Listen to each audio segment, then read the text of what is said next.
Well, I don't think we have much left in the tank. That pushed us to the limit. Hats off to Omaha. They just play so different, and we struggled with it. And they're tenacious, and there was a block I thought that had went down in game 5, and somehow it comes over for a kill. It's just kind of what they did. They grinded, but I just thought. I told the team I'm overusing the word grit, but man, again, talk about a gritty win. Just really impressed that we were able to battle, and we were down pretty thick in game 5. For us to come back and win that, I think is really impressive too. Questions for anyone? You go. I think there's two moments that kind of like swing this thing. One is 22-19 in game 2 after you guys drop an extra one in 1, and then 10-7 in the 5th. So considering the week you guys have had with 2 5-setters in 3 days, and now having to battle through 2 bits of adversity there that could have swung the match in UNO's favor, how did you dig out of that? We just kept talking about, like she said, having grit and having heart. And I think what we learned from the Nebraska match is that when it got tight, we kind of let up a little bit. And these past 2 games, we've really went out swinging when it got tight, and I think that's the reason we were able to have success. Yeah, I was gonna say, being in all these setters, it's definitely given us a lot more confidence than we've had previously. Like, we see a 3-point lead by the other team, and we're not shaken up about it. We're like, okay, we can do this. It's 3 points. I think it's definitely put our minds at ease, and we're able to reframe it, and it's not like, oh crap, we're down by 3, we have to make up for this, this and however, but I think we go out there with confidence, knowing that we can go out and do the thing. Y'all have played 6 matches in 8 days, including 3 5-setters. How do you keep it going? Malin, our trainer. But yeah, just off each other. I feel like we really play for each other, and that's how I'm able to stay with it, at least. I mean, if we know that all of us are going to give it our all, none of us are going to let up or say we're tired or complain or let up. We just do it for each other, and fight together. Regardless of whether you can walk or not, just keep going. Kirsten, I think so at 22-19 they were out hitting you guys 238-200 for the match, and then the rest of the way you out hit them 393-212. What changed?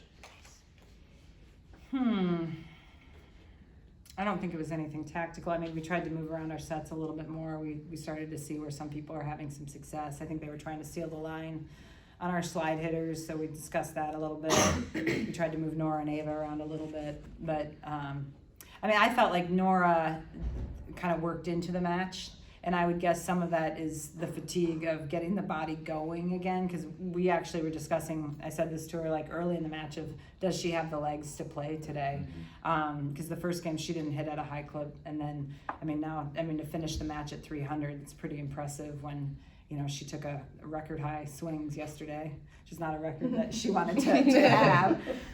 So I think it is just, I think there's just some really competitive kids on this team that are nice, sweet, wonderful people, but want to win. And, they were able to dig pretty deep and play great volleyball.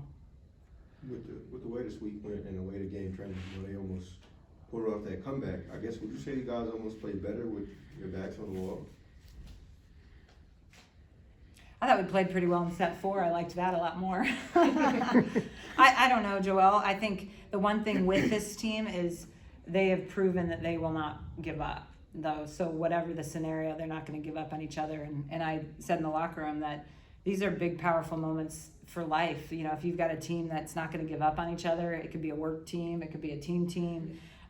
Those are powerful things to keep fighting together. And we talk about out-teaming teams. And I think UNO was a great team today too, as far as that camaraderie. But there's definitely been matches that were we can out-team this team. Norah, to Kirsten's previous point about kind of working your way into the match, which doesn't seem, I can't really figure that one out, but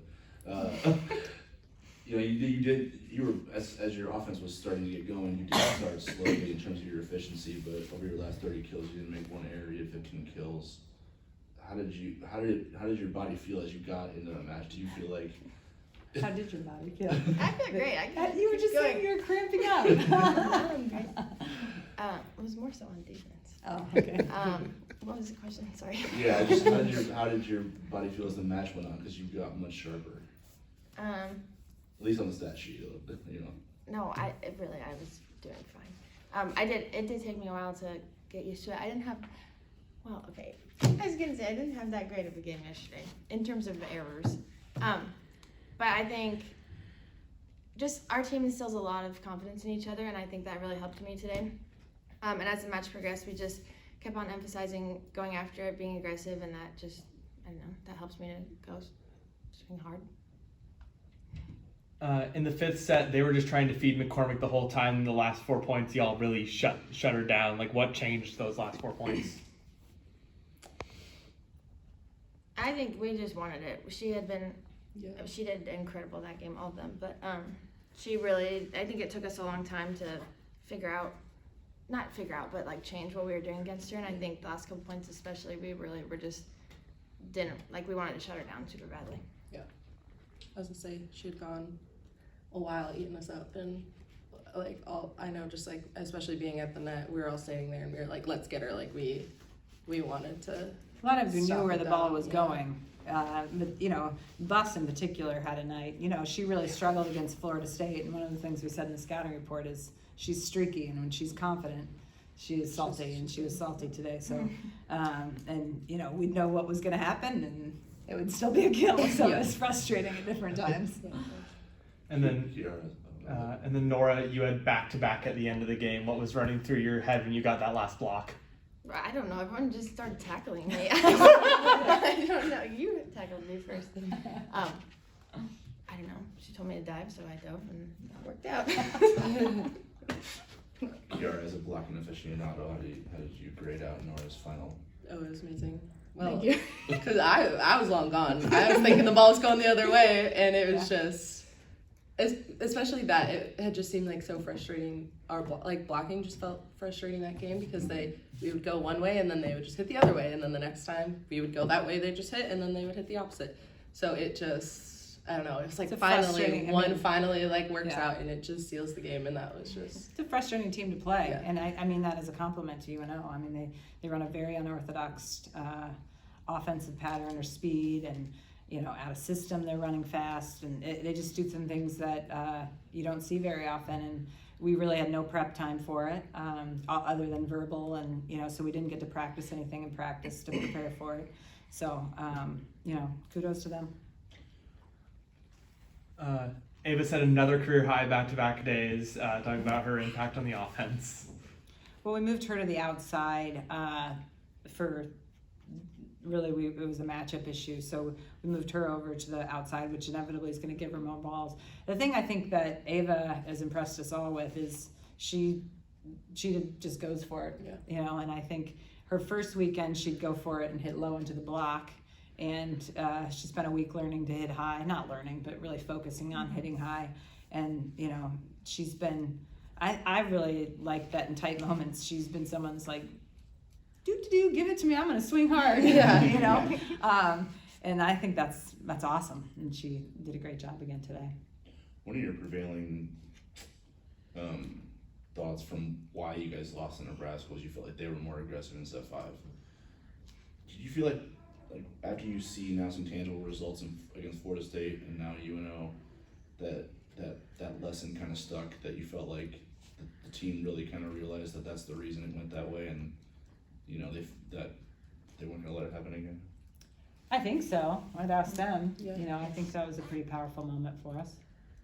We talk about it. We talked about it yesterday going into the 5th, and we talked about it today going into the 5th. I mean, and we talked about it in the locker room. If you're going to lose, do you want to look back and say, I sent an easy ball over and they put it down my throat? Or do you want to say, I hit the crap out of the ball and I flung it long, or they blocked me, but at least I went for it? I guess I'd take that.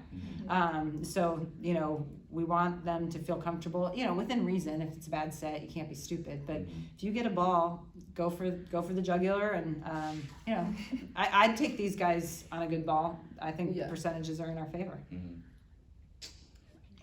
Norah and Kiara, I don't quite know the rules, but technically, this is not, these were not home matches this weekend. Do you guys get ice cream for this, for the going to it? Well, home, we don't usually get ice cream, so That's what I'm it's better saying. that it's on the I was road. technically, these were road, I got it's a you. road tourney, so you guys. get Usually ice Jayla cream would for- be the one that's all over me on that. Thanks for bringing that up. They want ice cream, I think there's people that would buy them ice I cream. think you can find plenty of people. Yeah, for sure. Anything else?